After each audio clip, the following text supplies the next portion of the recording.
Wow, sarap buhay. May ginagawang resort dyan. Si Imbay-Imbay, ang maniniktik. Pinabantayan tayo ni Duki.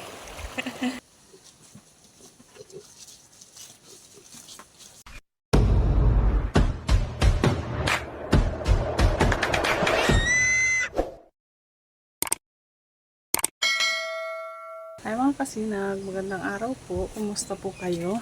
Ngayong araw po pala ay maghahanap ulit tayo ng pwede nating may ulam. Kasama ko si ate. Alis na kami. Magre-ready lang ako ng mga kailangan kong dalhin ngayon. Ito pang mga dadalhin natin mga kasinag, ang ating mahiwagang kaldero. Lighter. At saka yung ating gagamitin.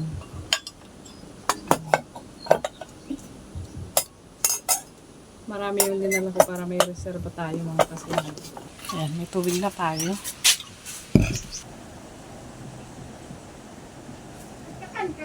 Yun na!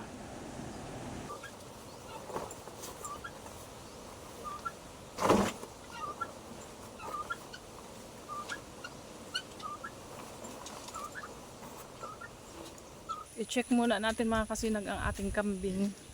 Kasi tinatali ko na po siya, hindi ko na siya inaalpasan. Kasi kinakain niya yung mga halaman ng kapitbahay. Po sila sa loob ng kulungan ng baboy. Dito ko lang sila tinali kasi may mga damo naman po.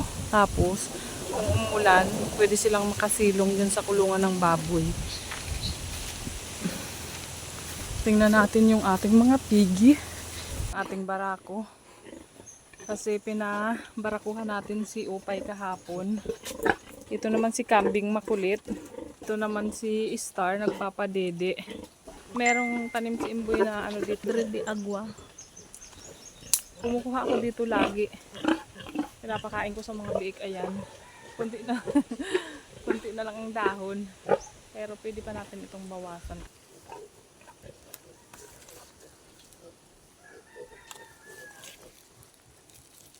Ayan. Marami pa namang dahon. Kuha muna tayo mga kasinag.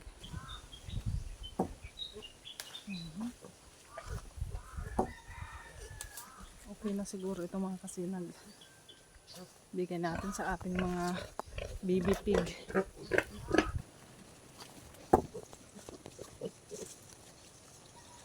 Tama na yung libangan nila mga kasinag.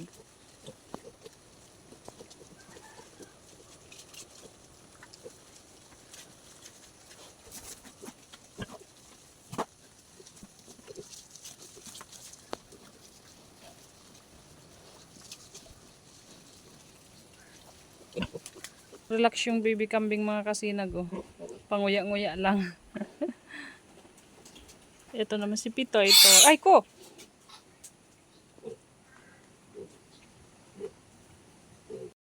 Uwi na tayo mga kasinag kasi baka hinihintay na tayo ni ate. Pupunta na tayo dun sa may Halabang Baybay. Mga kasinag, andito na po tayo ngayon. Yan yung aso ko kasama ko, si Duki. Saka si ate, nandun sa dulo. Naghiwalay kami dalawa mga kasinag kasi maliliit yung mga talaba. Yung mga talaba kasi na kinukuha namin dito mga kasinag, hindi po sila lumalaki. Ayan si Duki. Pinabantayan tayo ni Duki. Kakaunti pa lang mga kasinag ang nakuha natin. Ayan, andito tayo ngayon. Oh. Ipapakita ko muna sa inyo mga kasinag ang ating view. Ayan, may ginagawang resort dyan. Nandito tayo sa Halabang Baybay. Ayan, maraming mga oyster. Ayan.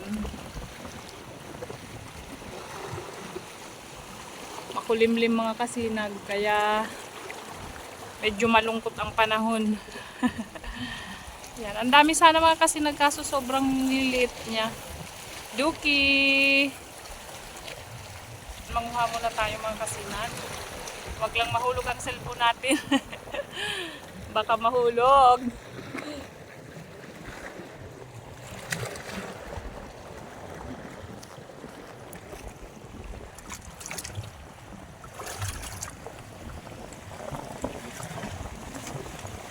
Dito natin mga kasinag sa kabila. Kasi baka dumulas. Mawalan tayo ng cellphone.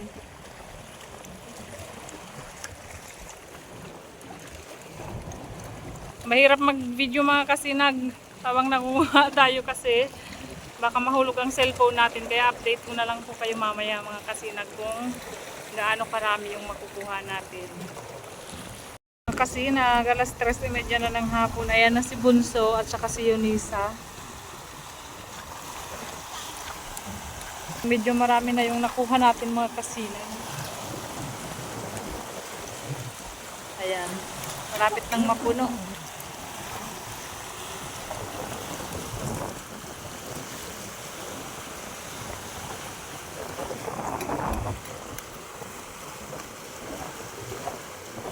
Si Imbay-Imbay, ang maniniktik.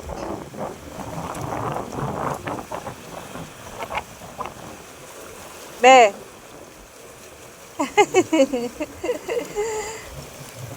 Nilalamig na ako mga kasinag. Ayan si Janjan. Andun sila. Nangunguha pa ng talaba, pati si Bunso.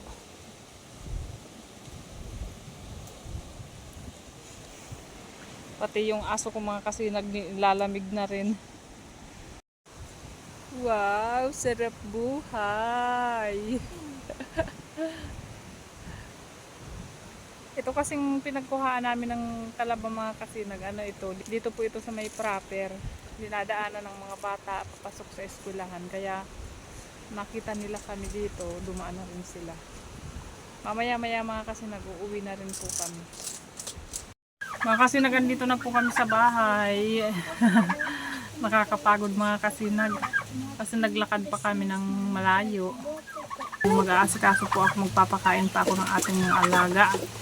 Maraming salamat po sa inyong panonood at sa walang sawang suporta niyo sa aming YouTube channel.